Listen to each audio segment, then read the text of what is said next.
We know the political weaponization, a huge part of Washington, D.C. and the government. You know, the task force and all the working groups that D.C. loves. Well, Oversight Project President Mike Howell has a bolder plan brewing. Instead of more subcommittees, Howell says that Trump should launch a full-blown Truth Commission to expose the political weaponization. So Mike is kind enough to join us here with more. So let's get into this Truth Commission. I mean, I look at this and I say, ooh, Mike Howell, in that city, truth is hard to come by. So what are we looking at here? So basically, you laid it out there. We got all these ad hoc efforts, which basically are fighting internal to the bureaucracy, trying to uncover things, whether it's agency by agency. There's these discrete, siloed off efforts. And I think the answer to the problems and, frankly, the political promises that have been made about de-weaponizing the government have been there the whole time in terms of historical precedent. Various countries and even the United States, over their course of, the course of history, have developed basically truth and reconciliation commissions or committees, what have you, to deal with like some of the biggest historical events and abuses. And I think that's what we're looking at when we look at what happened over the Biden administration. It's not just the Department of Justice or just the FBI. It is a series of agencies working together across the enterprise of government, working with industry, with media. And so to understand that, to study that, and yes, to hold people accountable for it, and then to also provide restitution for those harmed by it, we need something bigger than what we have now. We need something of a Trumpian caliber. And I think that is a Truth and Reconciliation Committee to study and account for the Biden weaponization. I mean, at this point, I'm ready to throw more than spaghetti at the wall. Give me anything that might actually affect the structural reforms we need. So to me, this sounds, appealing because we got to try something. You can already see, right? The administration, like most people, have gotten in now. It's starting to settle down, and you can already see, now the actual war is going to begin. Are we really going to do what we said we're going to do? You got a lot of good people there. There's a lot of other people who don't want to do it. Congress is up to its usual tricks. So how exactly would this work and get us where we need to go? I mean, you argued that the task forces, they lack coordination, power, and focus, and that somehow if we set up this Truth Commission, we would get those things, presumably. Yeah, absolutely. The problem is largely structural, and it's also behavioral. When you get a cabinet secretary who takes over basically a hostile department or agency, their agenda is going to be primarily forward-looking. They have their own things they want to roll out to execute for the president on. It is hard for a cabinet secretary or even an FBI director to look backwards and to trust the bureaucracy to turn over documents, to investigate itself, all while they're trying to marshal the same agency in another direction. It creates a conflict of interest almost, and certainly a conflict of time and attention. And we learned this lesson in the first Trump administration. There's a lot of efforts to hold Hillary Clinton accountable, to even produce documents that could help inform what her and Obama did. And the first Trump administration decided not to do that, not to release those things, and to basically let Hillary and co. off. And I fear that we're making the same mistake again right now. And it's for good reasons and for bad. But ultimately, it's really structural. You need an entity that can sit atop and a part of the entire federal government and not work through the same offices that you're investigating. It needs to be able to, this commission, to have the full powers of government. I'm talking about prosecutorial powers, the power to subpoena, the power to grant immunity, perhaps to recommend pardons, and then also the ability to use government funds to make wrongs right. And once that exists outside of the standard apparatus that we're used to, I think things start moving along when it is no longer just one on a list of 20 things for a cabinet secretary, but you have individuals with no other concentration but solving for and accounting for the weaponization. And it solves a huge political problem. I mean, I opened the op-ed with this. Everyone in the world knows that accountability isn't being meted out at a good enough pace during this administration. I think President Trump would agree with that. I think his cabinet secretaries would agree with that. People on the outside agree with that. And so it's not controversial to diagnose the problem we all once solved And I think I'm offering up something that could be a solution to everybody's problem. Yeah, I think we would all agree with that as well. Go ahead and add our names onto that list. Now, I want to know where the origin of this would live at, because when we were in Washington, D.C., hanging out with you and our investigative journalist, Steve Baker, joined us, and we were talking to him about all of the J6 stuff, as we usually do out there.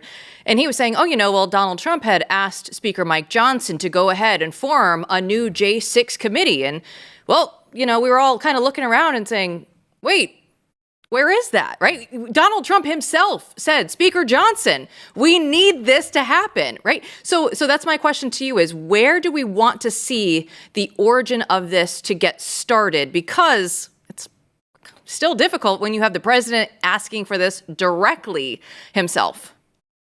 Yeah, that's absolutely right. And so it certainly wouldn't involve Congress in any way, shape, or form. Congress is where oversight goes to die. It's why we started the Oversight Project, and have proven you can get a lot further if you're aggressive on the outside with investigators and litigation. But what you essentially need are the powers of the federal government, the powers to gather information, to compel testimony, to resource things. And then you combine this with the force of civil society and external experts. I mean, one parallel here, and I hesitate to use the term parallel, but look at the Truth and Reconciliation Commission in South Africa that gained international acclaim.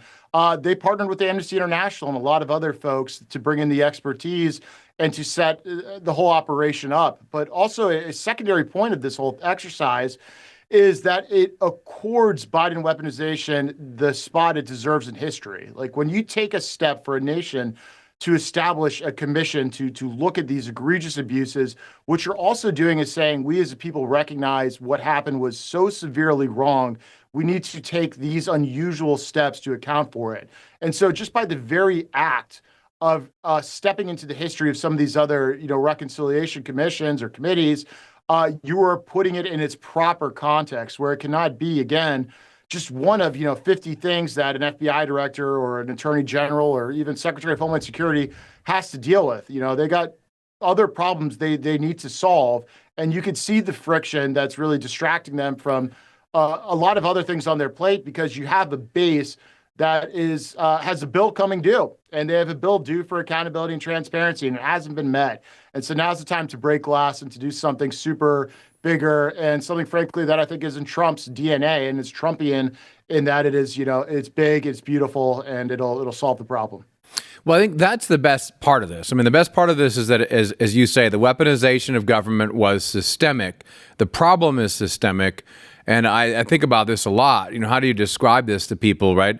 The problem is systemic. So here you would say, look, we need one big, beautiful committee to go in for the sake of truth and reconciliation, justice, the justice that everyone wants. That makes a lot of sense to me, because you'd be able to highlight in media kind of the problem, right, in a systemic way. So it's not just getting lost in the weeds of this and that scandal. Okay, great. But at the end of the day, I think that everyone in the audience would understand this commission would have to have subpoena powers and real prosecutorial powers. And for a lot of people, they'd say, wait, is that even possible, outside of the usual channels? It's 100% possible. I mean, it's happened in recent history, although the functions might be different. Think of Jack Smith. I mean, Jack Smith blew the lid off of that special counsel's office and took it wherever he wanted to go. And that was just through the special counsel statute and delegated authorities. There's nothing in the playbook, so to speak, that says the AG or the president can't delegate authorities that are already in their power. And so it's just a matter of President Trump, via executive order, saying to this new body or individual that'll lead the body, you have the power delegated to you to do X, Y, and Z. That's basically how U.S. attorneys work. U.S. attorneys prosecute based on the delegated authority of the attorney general.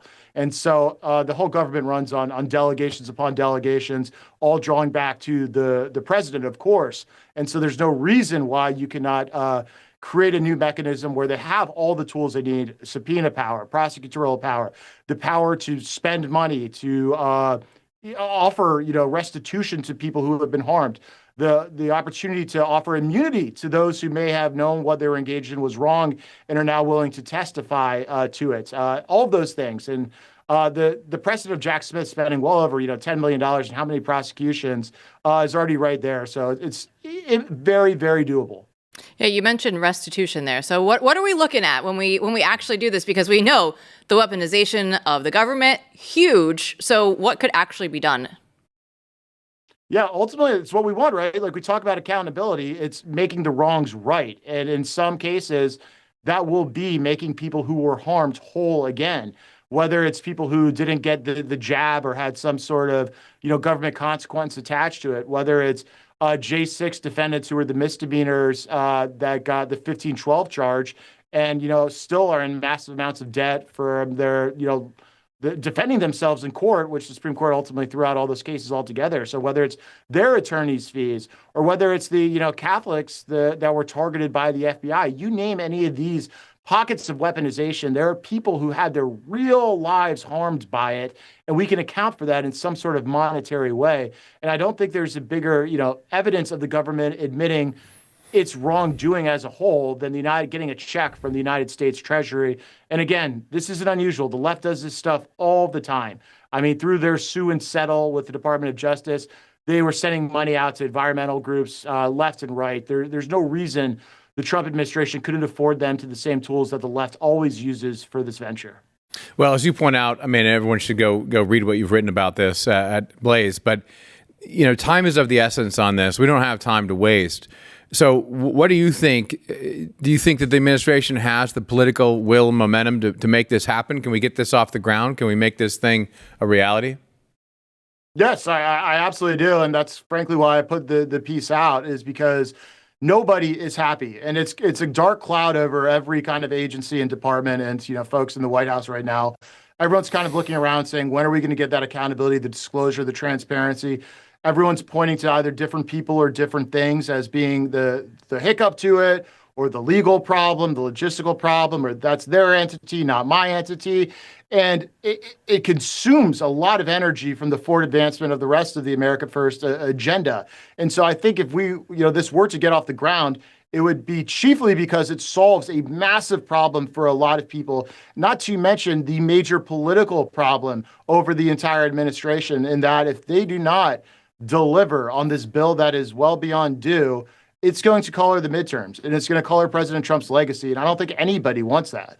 Everybody out there, go jump on the socials at It's Your Gov, because as my favorite thing that Mike said the entire segment so far is, nothing's going to happen within Congress. They're broken. The good things happen outside of Congress, and that's why Oversight Project exists. Mike, thanks so much.